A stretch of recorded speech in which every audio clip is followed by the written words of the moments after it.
세상에 떠도는 기묘한 괴담들. 첫 번째 이야기, 계모의 충격적인 폭행으로 인한 소름 끼치는 실화괴담. 2013년 10월 24일. 친구들이 부산 아쿠아리움으로 소풍을 간 날, 하늘로 떠나 돌아올 수 없는 소풍을 간 아이가 있었습니다. 울산 계모 의붓딸 살인사건 들어보셨나요? 계모가 소풍 가고 싶다는 아이를 마구 폭행해 갈비뼈 16개가 골절되고 뼈가 폐를 찔러 결국 사망하게 한 사건입니다. 겨우 만 8세 되는 여자아이를 밥도 잘 주지 않아 깡마른 아이를요. 알고 보니 정식 계모도 아니고 아빠의 내연녀로 엄마 이혼시키고 함께 살고 있던 동거녀였죠. 더 충격적인 사실은 아빠가 주선하여 아이 엄마에게 내연녀가 접근해 절친 노릇을 하며 교묘히 이혼을 종용하고 아이와 친권을 포기하게 만들었다는 것입니다. 엄마는 아이에게 계모가 있는 것도, 그 계모가 아이가 아장아장 걷던 때부터 보아온 친한 동생이던 그 여자라는 것도, 아이를 죽인 것도 경찰에 연락을 받고 간 아이의 장례식장에서 알게 되었다고 합니다. 하늘이 무너지고 땅이 꺼진다는 표현으로 엄마의 심정을 표현할 수 있을까요? 남편이 아내가 너무 싫다며 갖은 멸시와 폭언을 일삼고 이혼을 요구했을 때, 생활비를 끊고 차를 빼앗고 연락을 두절했을 때, 바람을 의심하지 않고 사람을 너무 믿은 자기 잘못이 크다고 했습니다.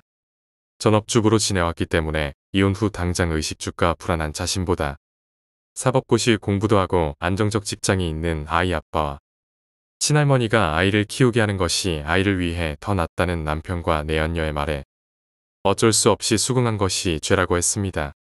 친권 포기가 아이에 대한 모든 권리의 포기임을 알지 못한 채 잘 키워 유학도 보낼 테니 아이 앞에 절대 나타나지 말라는 말을 믿고 아이 위해 위자료 한 푼 받지 않고 나온 죄가 크다고 했습니다. 친권 포기가 아이의 등초본도 떼어볼 수 없고 친권자가 연락을 끊으면 아이의 소재를 찾을 수도 없는 것임을 몰랐다고 했습니다. 아이가 죽고 난 뒤에도 그 친권이 없다는 이유로 병원 진료기록도 생활기록부도 떼어볼 수 없었고 친권을 포기한 죄로 아무 연고 없는 울산의 아이의 유고를 두고도 가져올 수 없었다고 합니다. 남편이 평소에 아이를 이뻐하고 교육에 관심이 많았으니 누구보다 아이는 잘 키우고 있을 거라고 생각했다고 합니다. 전 남편과 그 친가를 믿고 몇 년간 아이를 잃은 우울증에 시달리면서도 심부름 업체라도 사서 아이를 찾아보지 않은 죄로 아이 엄마는 피를 토하는 것보다 더한 고통으로 숨을 쉬며 가슴을 쥐어뜯었습니다. 아이 잃은 슬픔에, 아이를 죽인 자와 방조한 자에 대한 분노에, 아이를 지켜주지 못한 죄책감에 세상 누구보다 큰 형벌을 받고 있습니다. 서연이 엄마는 2009년 가을 친부와 이혼한 뒤 서연이 친가가 창원에 있었기 때문에 아무 연고도 없는 창원에서 자리를 잡고 살고 있었답니다. 아마도 서연이가 친가에서 키워주고 있다고 생각했겠죠. 하지만 친가에서도 서연이 부모가 이혼한 후 5년 동안 단 한 번도 서연을 보지 못했답니다. 그 5년이라는 시간 동안 아이는 어떻게 지내고 있었을까요? 언제부터 학대가 시작되었는지는 모릅니다. 동거녀 박씨만 알고 있겠죠. 아마 엄마와 헤어진 직후 친부와 박동거녀가 동거에 들어가면서부터가 아닐지 추측합니다. 동거녀는 서연이 엄마에게 가끔 자신이 아이를 들여다본다며 안심하라고 이혼을 종용했었습니다. 이혼 후 서연이가 죽기 전 마지막으로 통화할 때 박동거녀가 서연이 아빠가 아이를 크게 혼내서 아이 버릇을 단단히 잡았다고 했답니다. 그 이야기를 대수롭지 않게 넘긴 게 서연이 엄마는 한이 된다고 했습니다. 2011년 서연이가 포항에서 유치원을 다녔을 당시 몸에 멍이 들어온 것을 보고 이상히 여긴 교사가 물으니 엄마가 때렸어요라고 말을 했대요. 동거녀 박씨는 유치원 교사들에게 웃으며 우리 아이는 넘어져서 다치면 엄마가 때렸다고 거짓말하는 버릇이 있어요라고 했답니다. 하지만 항상 몸에 멍이 들어있고 엄마가 데리러 왔다 하면 벌벌 떠는 서연이를 보고 교사는 중앙아동전문보호기관에 학대 신고를 했다고 합니다. 하지만 동거녀 박씨와 친부는 몇 번 상담 후 더 이상의 상담을 거부하였고 서둘러 인천으로 이사를 갔다고 합니다. 인천 주소지로 사건 내용이 이관되었지만 친부가 전화를 받지 않아 더 이상 상담이 진행되지 않았다고 합니다. 현재 우리나라 아동보호법은 친부모가 아동학대 가해자여도 아이와 격리할 법적 근거가 없고 따라서 학대 신고가 들어가도 부모가 거부하면 어떠한 치료나 상담도 강제할 수 없다고 합니다. 결국 아동학대에 다시 노출될 확률이 높아도 아이는 가정으로 돌려보내지고 맙니다. 외국처럼 우선 부모와 격리 후 아이를 보호할 다른 방안을 찾았더라면 우리는 서연이를 모르고 지낼 수 있었겠죠. 서연이는 평범한 어린이의 삶을, 소녀의 삶을, 소소한 여성의 삶을 살아갈 수 있었을 텐데요. 아니면 서연이의 꿈대로 훌륭한 작가가 되어 우리에게 알려졌을지도 모르죠. 이 사건 후에 동거녀 박 씨는 더욱 치밀하고 은밀하게 아이를 학대한 듯합니다. 서연이가 초등학교에 진학 후 본인이 자진하여 학부모 회장을 맡아 하고 학교 선생님과 학원 선생님들께도 그리 깎듯이 친절히 대했답니다. 이 어린 것을 때릴 곳이 어디 있냐고 자신은 절대 때리지 않는다며 자신의 폭행으로 인한 서연이의 부상을 이사를 잘못 온 탓이라고 하소연하듯 이웃들을 속여왔습니다. 하지만 학대는 계속되었습니다. 여러 번의 타박상과 2번의 대퇴부 골절, 손과 발의 2도 화상, 상세불명의 치아맹출. 어떻게 때리면 아이의 이가 빠지나요? 친부는 처음 경찰 진술에서 아이가 피아노 학원 계단에서 넘어져 다친 후 한 발로 콩콩 뛰어서 오는 것을 보았다고 했다가 경찰이 이런 상태에서 도저히 걸어올 수 없다고 하자 다시 동거녀 박 씨에게 들었다고 진술을 번복했다고 합니다.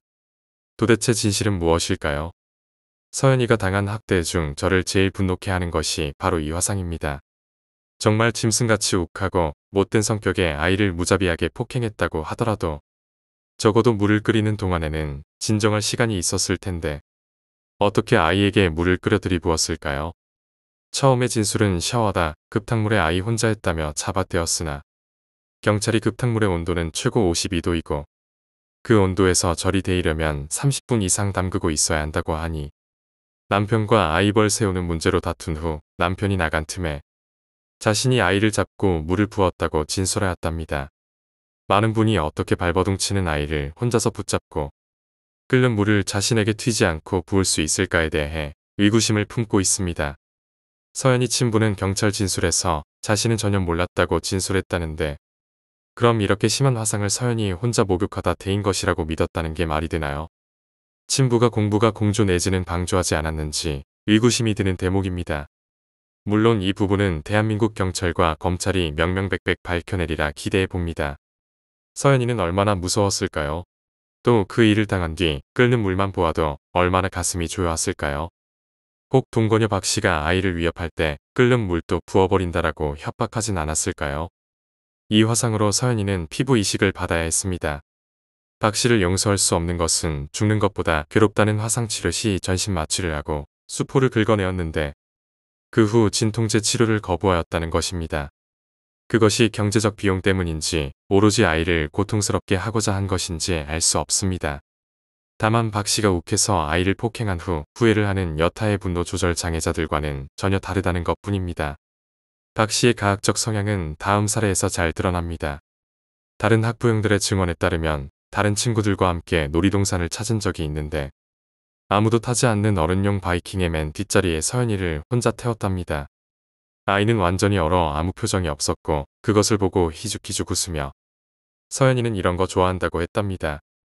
또래보다 외소해 6살짜리처럼 보였다는 서연이를 어른도 무서워하는 뒷자리에 혼자서 태운 것을 보고 학부형들은 조금 의아했다고 합니다.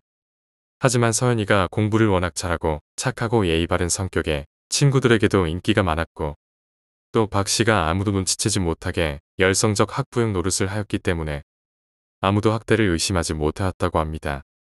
박 씨가 미니스커트를 입고 나이트 다니는 것을 즐겼다는 또 다른 제보에 따라 생각해보면 함께 어울리던 예랭들은 전혀 알지 못했을까에 대한 의구심도 있습니다. 어떤 엄마가 초등학교 2학년 딸아이 혼자 두고 밤늦게까지 술을 마시고 나이트를 갈까요?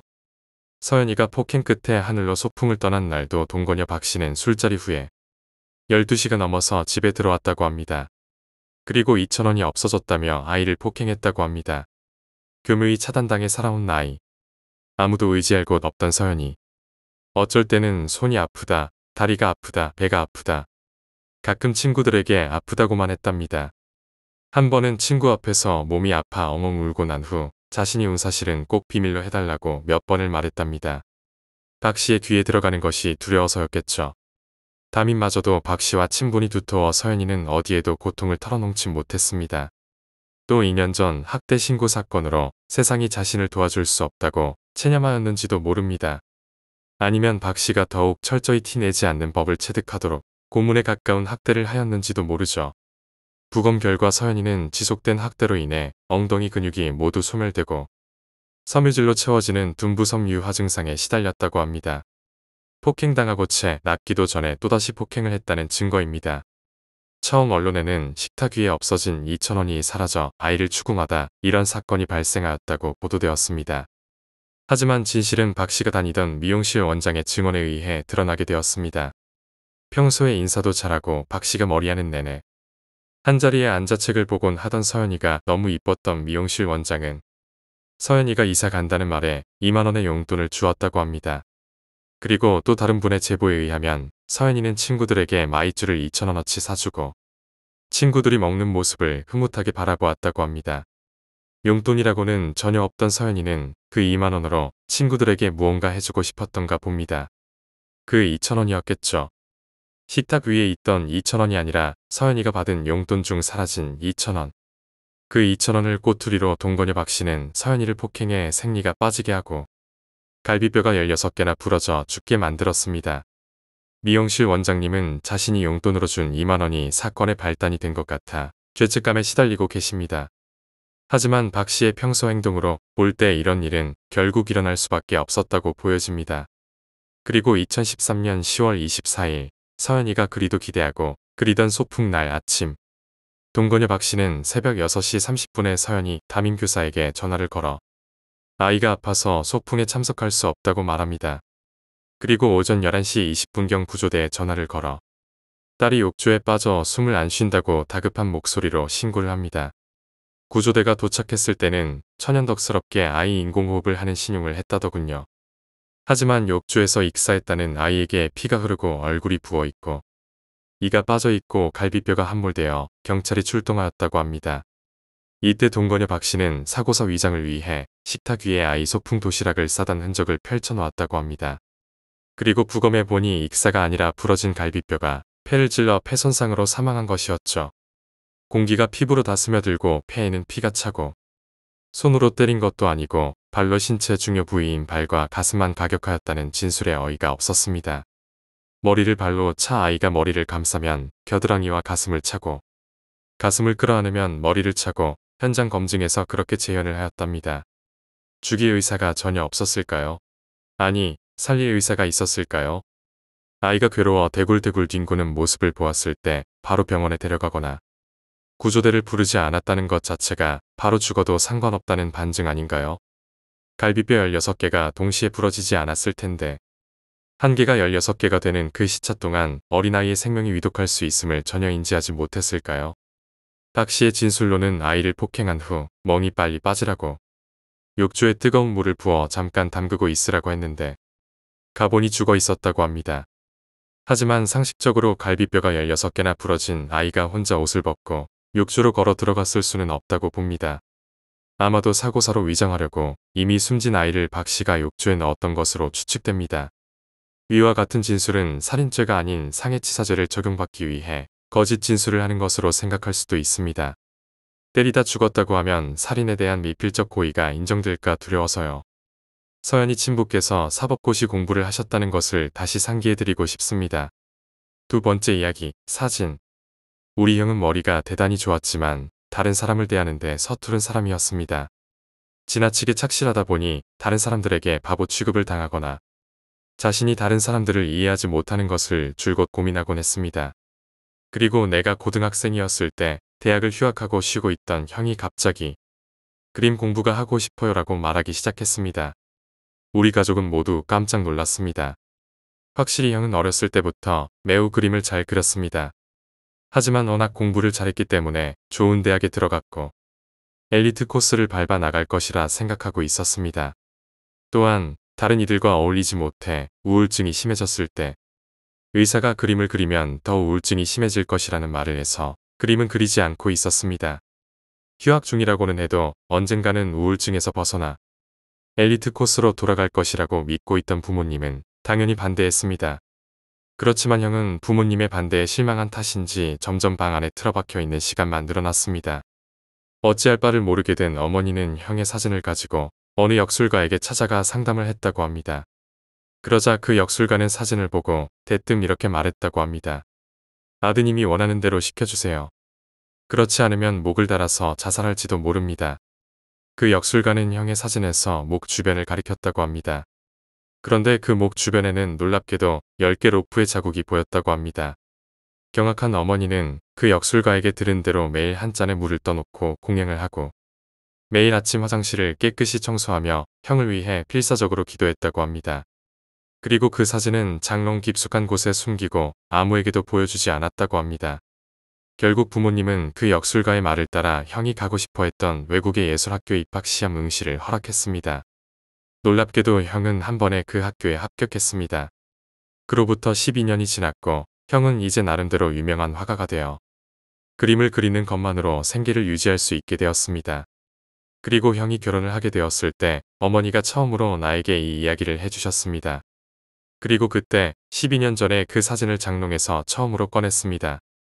그것을 보고 어머니는 경악해서 눈이 휘둥그레지더니 곧이어 안도의 눈물을 흘리기 시작하셨습니다.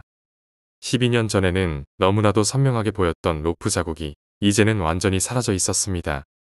세 번째 이야기, 할머니의 모습. 제가 고등학교 때 친구에게서 들은 이야기입니다. 친구의 친척 언니가 경험하신 거고요. 편의상 그냥 언니라고 하겠습니다. 그 언니는 20대 직장인이며 한대문에 여러 집이 있는 다세대 주택 1층에서 자취했다고 합니다. 그 언니는 아침 일찍 나가서 밤늦게나 들어오는 터라 이웃들과는 거의 마주칠 일이 없었다고 합니다. 하루는 밤에 일 끝나고 돌아오는데 윗집에 불이 켜져 있고 어떤 아주머니가 통곡을 하시는 소리가 들렸다고 합니다. 무슨 일이 있나 가보고 싶었지만 실례일 것 같기도 하고 너무 피곤한 상태라 그냥 집에 들어가 바로 씻고 잠이 들었다고 합니다. 그런데 그날따라 잠을 깊게 들지 못했다고 합니다. 뒤적거리다가 문득 눈을 떴는데 그 순간 가위에 눌린 것입니다. 그때 천장 쪽을 보니 어떤 할머니의 얼굴이 보였다고 합니다. 그런데 할머니께서 화난 표정으로 그 언니를 내려보고 있었다는 것입니다. 언니는 무서워서 있는 힘껏 발버둥을 치자 가위에서 풀렸다고 합니다. 그러고 밤새 뜬 눈으로 지새우다가 결국 잠도 못 자고 출근을 했다고 합니다. 그렇게 지친 몸을 이끌고 집으로 돌아오는데 그날도 2층에 불이 켜져 있고 또다시 아주머니의 울음소리가 들렸다고 합니다. 그 언니는 잠을 못 잔 탓에 너무 피곤해서 그날도 그냥 집에 들어갔다고 합니다. 그러다 잠이 드는데 또 가위에 눌리고 천장에서 그 할머니의 환한 얼굴이 보였다고 합니다. 다시 있는 힘껏 발버둥을 쳐 가위에서 풀리자 언니는 윗집에 자꾸 아주머니가 우시는 것도 그렇고 뭔가 이상하다 싶어 2층으로 올라가 문을 두드렸다고 합니다. 조금 지나서 어떤 아주머니 한 분이 부은 눈을 비비며 나오시더니 반갑게 맞아주셨다고 합니다. 언니는 아주머니에게 무슨 일 있으시냐고 여쭤보려는 찰나의 순간 멈칫했다고 합니다. 아주머니 뒤쪽으로 어느 사진이 걸려 있었는데 밤마다 나왔던 그 할머니였다고 합니다. 아주머니께 물으니 자기 어머님이신데 알아온 병이 있으셨는데 병원비가 없어 집에서 모시다가 어제 낮에 돌아가셨다고 합니다. 그 옆에는 관이 하나 있었는데 장례비가 만만치 않아 연락되는 가족도 없고 별 수 없이 집에서 장례를 치르고 있었다고 합니다. 그 언니는 할머니께서 밤마다 아주 환한 표정으로 자기를 내려다본다고 아주머니께 말씀드리니 아주머니는 무슨 일인가 싶어 혹시나 해서 할머니께서 누워 계신 관을 열어봤더니 곱게 누워 계셔야 할 할머니께서 관이 뒤집힌 것처럼 뒤집어져 누워 계신 것입니다. 엎드려 누워 계신 것이죠. 아주머니는 화들짝 놀라 다시 할머니를 바르게 눕혀드렸는데 그때 할머니의 얼굴은 약간 눌려있는 상태였고 마치 화가 난 모습이었다고 합니다. 후에 그 언니는 혼자서 장례를 치르는 아주머니를 안쓰럽게 생각하여 같이 장례를 치러드리고 3일째도 함께 지냈다고 합니다. 그리고 그 후에 다신 할머니의 모습이 보이지 않았다고 합니다. 네 번째 이야기, 술이나 마실까? 고등학생 때 일입니다. 친구가 토요일에 집에서 놀자고 했습니다. 부모님도 마침 안 계시니 술이나 마실까? 라고 친구가 말했습니다. 딱히 약속은 없었지만 토요일에 남자 둘이 논다니 유쾌한 기분은 아니었기에 거절했습니다. 하지만 친구 녀석은 거듭 집으로 오라고 합니다. 다른 사람도 있잖아. 왜 나야? 네가 나랑 제일 친하잖아. 친하긴 했지만 집에서 놀 정도로 친한 사이는 아니었습니다. 혹시 집에 혼자 있는 게 무서워? 농담을 던졌는데 갑자기 친구 녀석의 얼굴이 굳어졌습니다.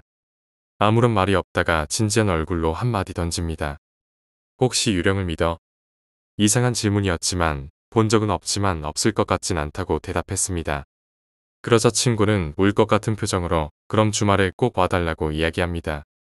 집에 무슨 일이 있어? 매일 밤 12시쯤에 누군가 계단을 올라오는 소리가 들려. 별 시답지 않은 이야기였지만 왠지 호기심이 생겼습니다. 다음 날 토요일이 되어 친구네 아파트에 갔습니다. 게임을 하면 울고 있는데 12시가 다가오자 이상한 이야기를 시작했습니다. 일주일 전부터 매일 집 앞 계단을 올라와서는 숫자를 세는 소리가 들려. 그런데 나한테만 들리고 부모님한텐 안 들리는 거야. 그럼 오늘은? 오늘 계단을 다 올라왔을 거야. 분명히 오늘 집 현관문 앞으로 올 거야. 잘못 들은 거 아니야? 아니야, 분명 누군가 집 앞에 있어. 그리고 오늘 올 것 같아. 그게 무서워. 갑자기 친구의 말이 끊겼습니다. 들린다. 들리지? 하지만 나한테는 아무것도 들리지 않습니다. 아니, 안 들려. 왜? 지금 들리잖아. 지금 또 계단 하나 올라왔잖아. 진정해. 아무것도 안 들려.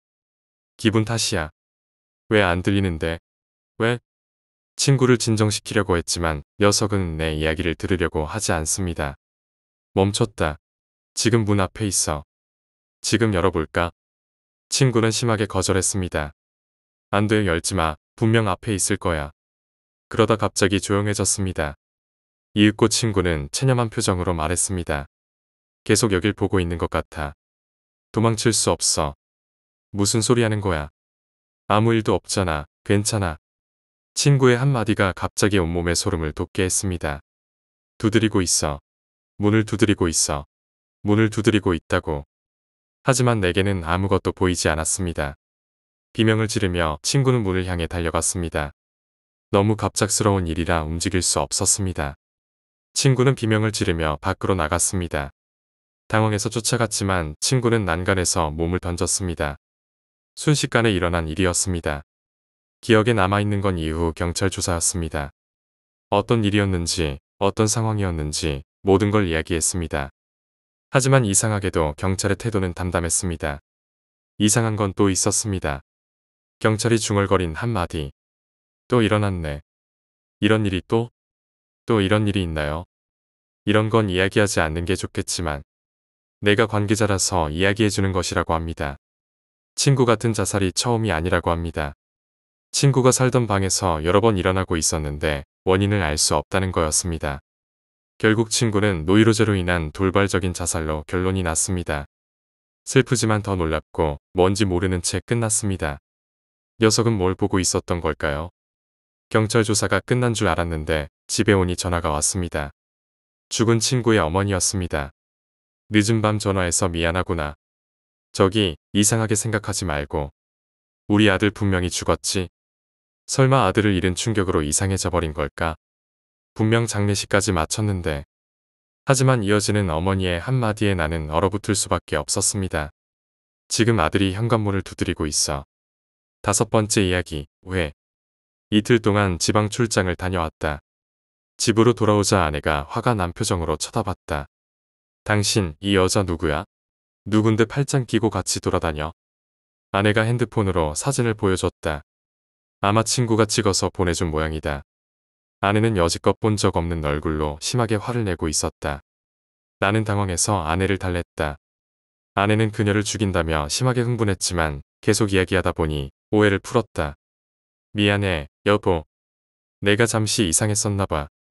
아내의 화가 누그러진 것 같았다. 어색한 분위기를 어떻게든 없애보려고 농담을 던져본다. 괜찮아. 하지만 오해해서 모르는 사람을 저녁 식사로 만들면 안 돼. 그러자 아내는 웃으면서 말했다. 응, 이제는 하지 않을게. 6번째 이야기, 그녀와 함께. 학생 때의 이야기지만 반에 조금 이상하다고 할까. 아이들에게 가볍게 따돌림을 당하던 녀석이 있었다. 공부를 못하는 것은 아니었지만 망상에 젖어 있다고 할까. 이상한 것을 가끔 입 밖으로 꺼낸 탓인 듯하다. 나는 따돌림 같은 것에는 참여하지 않았고 그 녀석과도 평범하게 친한 사이였다. 하지만 가끔 그 녀석과 이야기를 하다 보면 가끔 알 수 없는 말을 하곤 했다. 그 녀석은 외계인은 이미 지구에 살고 있다던가 귀신 여자친구가 있다던가 하늘을 날 수 있다던가 하는 소리를 짓걸렸다. 나에게는 정상으로는 들리지 않는 이야기를 매번 지겹도록 말해오는 것이다. 이것이 오랫동안 계속되다 보니 결국 나도 조금은 화가 나기 시작했다. 그래서 어느 날 그 녀석에게 그럼 증거를 보여줘라고 말해버렸다. 그 녀석은 다음번에 꼭 보여주겠다고 말해서 그날은 이야기가 거기서 끝나고 나는 그 일을 까맣게 잊고 있었다. 그리고 일주일 정도 지났을까? 그 녀석이 유코와 함께 밤에 하늘을 난다고 말하기 시작했다. 유코는 귀신 여자친구의 이름이었던 것 같다. 또 시작됐구나 싶었던 나는 대충 비위를 맞춰주기만 했지만 아마 감이 좋은 사람이라면 벌써 짐작했을지도 모르겠다. 그날 밤 그 녀석은 빌딩에서 뛰어내렸다. 그리고 그 녀석이 죽은 지 10년이 지났지만 매일 저녁 그 녀석은 내게 증거를 보여주러 온다. 그녀와 함께. 7번째 이야기. 중학교 때 컴퓨터 게임에 빠져서 정말 시간만 나면 컴퓨터를 하곤 했습니다. 사람의 특별한 관심을 쏟는 물건엔 영혼이 깃든다는 말이 있잖아요. 정말 그런지도 모릅니다. 컴퓨터를 좋아하고 많이 게임을 했습니다. 컴퓨터 게임을 늦게까지 하면 부모님께 혼나니까.